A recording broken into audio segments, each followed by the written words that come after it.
everyone, how you doing? Welcome to the New Breed Podcast. We are a podcast sponsored and brought to you by New Breed Avgina, the only redeemed Christian of God in Avgina. I said it, period. So today we are going to be talking about life issues that affect young people all over the globe. And we are filming all the way from Istanbul, Turkey, and it's nice to have you. I am privileged to be your host on the first ever episode of the New Breed Podcast. There's so much more to come, so sit back and relax. And I'm not here alone, I am with amazing young minds who are here to say so much life on their chest. So on my my right is Mr. Moses Usasana Gaiteng. Oh, that's a long name. And I'm Godwin Brave. And Oyidamola is Okay, how are you guys doing? We're super fine, we are doing this. Okay, that's nice.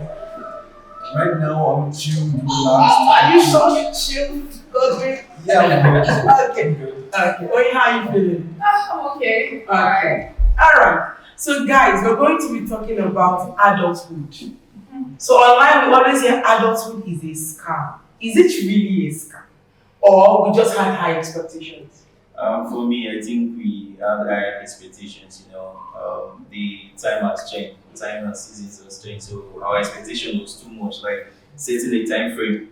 When you get married, when you build your first house, when you buy that dream car, when you relocate and other things. So the expectation, too much of expectation is a killer. So expectation is too high. Okay, Mr. God, is adulthood a scam? You look like you're doing well, like you have your life together. It depends, actually. It depends. Depending on your upbringing, if you're brought up in a wealthy home, definitely you might like hope for good things, like you said, like, and still achieve them. But if you're brought up like in a poor home, that's a lot of dreams. Okay, so for you, do you think your parents were truthful to you about what to expect from adulthood? Making it personal for me, yeah, of course, because I'm the only boy. Okay. 5 sisters, right now 4 actually. Well, every day, my uncles, my aunties, everyone just tell me you're a man. Even when I was still playing like a baby, they would tell me, now you're a man now, you're the one protecting your sisters and stuff like that. So the pressure and everything that comes with it, just. So you mean that this adulthood pressure, you've been feeling it I've like, been feeling it okay, like, what about you, Moses? Is it a new pressure or this is... Like you said, there are different types of families. When you grow up born without a silver spoon, you are supposed to think for yourself and fight for yourself. My dad used to tell me that at this age, I built my first house. I used my head to pay my school fees like hustling hard. So he will tell you, don't pour in this my property. You understand? So that it will not shock you at the tail. You understand? So he has already told us right from when growing up, giving us this hustling mentality, because if you come from my city, you know what hustling is. You know what the real definition of hustle. So we have been there since. Alright. Okay, I'll ask Elizabeth a different question. Growing up, what was your expectation of adulthood? What did you picture? If I'm being honest, I really did not picture anything. I don't like to have expectations actually, because I know that if you are thinking too much about different things, you'll be easily disappointed. So for me, I just take life as it comes, because when people, sometimes my friends will be like, where do you see yourself in 5 years? I'm like, I don't know. But even when you were like in primary school, you didn't imagine anything. I just imagine I want to be a doctor, I want to be a lawyer. That's an imagination. So that imagination, how did it translate to you being an adult now? Are you a doctor? Are you a lawyer? You are not. So that's what I said. So how did your imagination as a child translate to adulthood? Well, I feel like at that time it was still child brain. Everybody at that time were like, what do you want to be in the future? Your friends are saying, I want to be a doctor, so you too be like, I want to be a doctor, I want to be an engineer or something. But I mean, growing up, I just realized that what I liked changed, and my perspective about different things changed. So I feel like it just transposed into different things growing up. So what I was thinking, the imaginations I had when I was little, I don't have those same imaginations right now. So okay, you guys are saying, on a high level. Let's bring it home. So growing up, right, my dad used to do something. Whenever he comes back, he would turn off all the lights. He would yell at us, why did you leave the lights on? I'm like, what is this man shouting? Come on, lights. What's the big deal? But now I pay bills. So I turn off my lights. So what was that one thing your parents used to shout about that now you're like, okay, I get it now. Alright, you said the bills, when you start paying bills, be responsible for yourself. You know that it's not easy to be a man, I understand, especially when your dad has so many children. We pay the school fees and everything. So it's not easy. So if they tell you switch off the lights, you should turn it off. So that is it. The bills is too much. Even you now, you know how you're feeling. You get it. So apart from the bills, what else? Like responsibility, you understand? It made us responsible. What I am today, I'm grateful for my parents. They taught us how to be responsible at early age. So that's just it. Okay, Rina, what shocked you? What shocked me? I mean, honestly, I would say I'm a bit spoiled. Why? Because I don't think I'm adult. I am in that adulthood yet. Okay, you are semi-adult. I'm semi-adult. Hold on, let's take a poll. How many of you pay your bills yourself? I pay my phone bills. So she doesn't. Okay, now I understand. She's still a child. I'm still enjoying. I'm basking in the glory of my life. We'll come back to that. Let's do those who are so painful. But I did test your bill. No, like right now, I'm like in the middle. Like I'm just in the middle. You see, I was born the only boy. So yeah. So they say breastfeeding like they whooped me. They whooped me when I make mistakes. But as long as I change, there are rewards that comes with it. So right now. What she's asking you is, are you? No, she's asking me if I'm paying my bill. So I'm like 50, in the middle, yeah. Okay. Sometimes I do, sometimes I don't. Because I can't relate. Like, how does it feel? I can't relate to. Me, I'm sweating. We are. God is our strength. No, she's basking on that daddy and mommy. This one is 50-50. Yes, rainbow. I'm the only boy. Yes. Come and take me. I understand. Wow. Okay, let me ask this second to the last question. How has your parents' marriage affected the way you see love now? Well, I wouldn't say it's like a good thing sometimes, because giving all that emotions, all those feelings to one person, I don't like allowing just one person hold that responsibility. It's weird somehow in a kind of way. Okay, reason with me. I'm angry all day.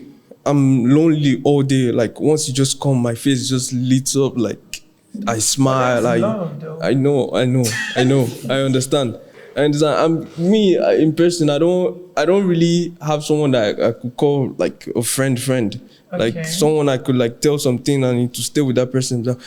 I like me now, like someone like me now looking for love. Like if I see one person I really love, then I tell that person anything and it just moves away. Like it has happened before, like just like everybody has eaten some breakfast. So let's not go to breakfast. Just how did your parents? Okay, let's talk about how was your parents' relationship. I'm going there. Okay. I'm going there, but I just want like cut through corners.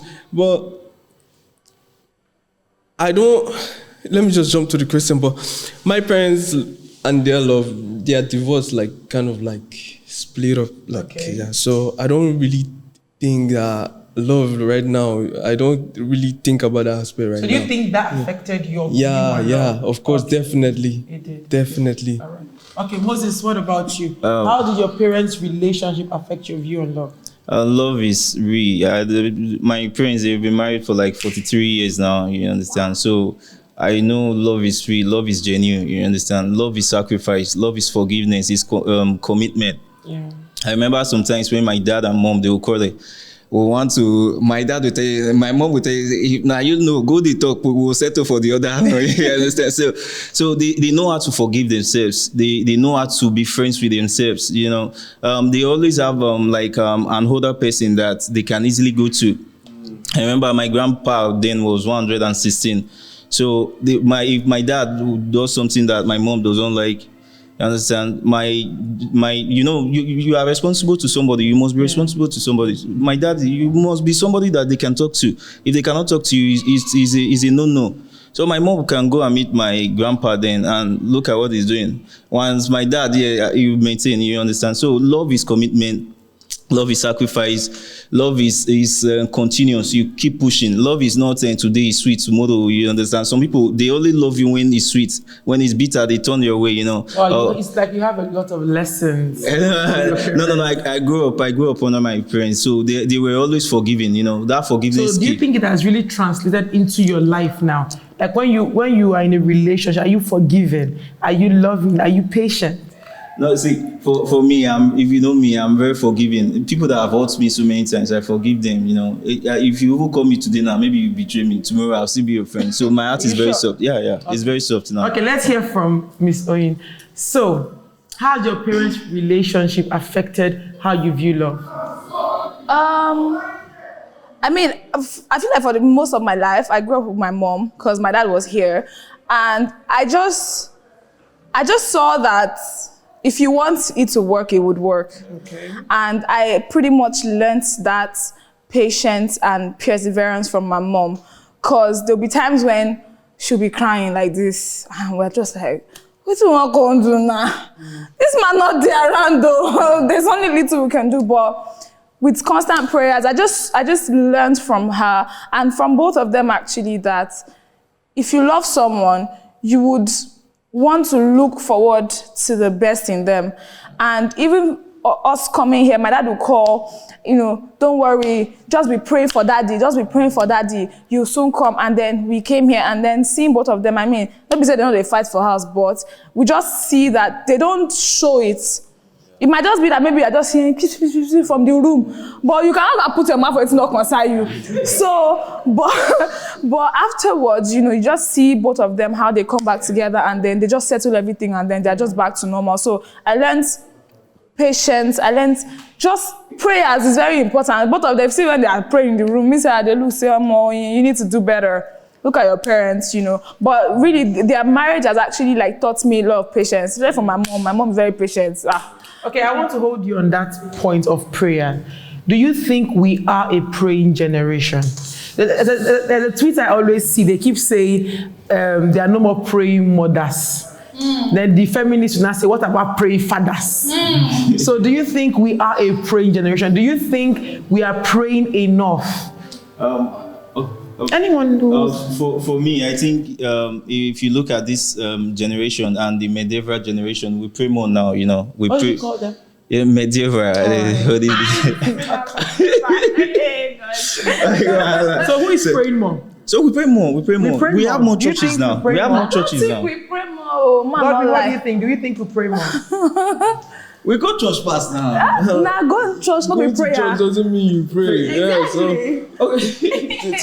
I don't really think our generation pray. You don't think we pray? I don't think basically all they do is just on your iPad put this and someone prays. And you watch I don't want us to go into so morning that's not you praying, that's someone else praying. So it's just basically you're not praying, you're not doing nothing, you're just listening. Okay, we should be rounding up this question. But do you think our prayerlessness is causing the increase in anxiety, depression, suicides, and all the vices? Some people are not spiritual. Okay. So if you're not spiritual, you don't have something as an anchor. Can we define? Because it's not spirituality now. let me Has see. different. When we say I'm spiritual, I meditate, I zen. What do you mean spiritual? Do you mean God? Let's be specific. I don't like when people use the word spiritual. A lot of people take it at base. You understand? Take it at base, like spiritual. What do you mean by spiritual? What do you see? Even the Bible said our righteousness is like a filthy rag before Him. So live your life for Christ. Don't be saying spiritual. You understand? Live your life. Pray. And seek the face of God on your own. And we've studied the word of God. Go to church. Can I say something? Okay. I feel like the issue of anxiety or frustration, I don't think it's from prayerlessness. Okay. I just feel like it's from peer pressure. Oh, this person is doing this. Yeah. Oh, this person just built house. I never build house, but you want to run faster than your legs can take you. But prayers also can calm you, because even no matter how spiritual you are, there are moments where you are like, you're a child of God, but you are seeing Range Rover, you see your front. But trust me, do you know that there are times when we pray that, God, I want this Range Rover, and God will tell you, no be Range Rover, I want give you. I'm not saying pray for the Range Rover, pray for peace. Why are you taking it to on one side? What why side? Are you just taking it on the spiritual, like the holy side? Why are you okay, show us the other side. Like you said, like the meditating and stuff like that. So why you just because some people they don't believe. So how will you make them believe when they don't have anything like to talk to? Well, even you that believes is even hard. You understand? Like I was talking to, I think one Tuesday like that. You know, consistency is a language of excellence. You understand? You need to be consistent. Please write that down. You understand? You need to be consistent. Let me tell you, if I'm your pastor like this now, maybe the first week you came, you saw one miracle. Maybe in like 3 months' time, you don't see anything. It will be hard for you to believe me. You understand? It will be hard, so... I think, sorry, I want to be clear. Yeah. Are you saying spirituality, like meditation is part of it? Is that what you're saying? The other side, I didn't get your point on the other side. No, like, you brought up the point. I was basically focusing on one aspect of it, but you brought up, like, the rest of it. So I'm like, why you, splitting? Like, people meditate. Like to calm themselves down. Which is good. Yeah, which is good. Yes. Like there's no room for anxiety and stuff like that, like you said. So basically they just do stuff like that they feel once you believe something, like I don't think there's anything that can break you, like just break you. Okay, so. I will wrap up on this, right? I strongly believe that as children of God, there's a thin line between when we start using things to replace God, the meditations, the incense burning, the sage burning, and there's a lot of that practice going on. No, I'm not saying it's not completely bad. It's a plant, but when we begin to use it to replace God and replace the peace of God, then we begin to have these issues. Because if you go online, a lot of people say, I'm spiritual, I'm Zen, meditate. They're not bad, but when they start replacing who God is in our lives as adults or young adults, then it's a problem. So we're going to wrap up this episode. There's going to be a part 2. I know you are enjoying it, so leave a comment down below. What are your thoughts on adulthood? Is it a scam? Do you enjoy paying your bills? For me, I hate buying tissue. God. If I see free tissue, I'll collect.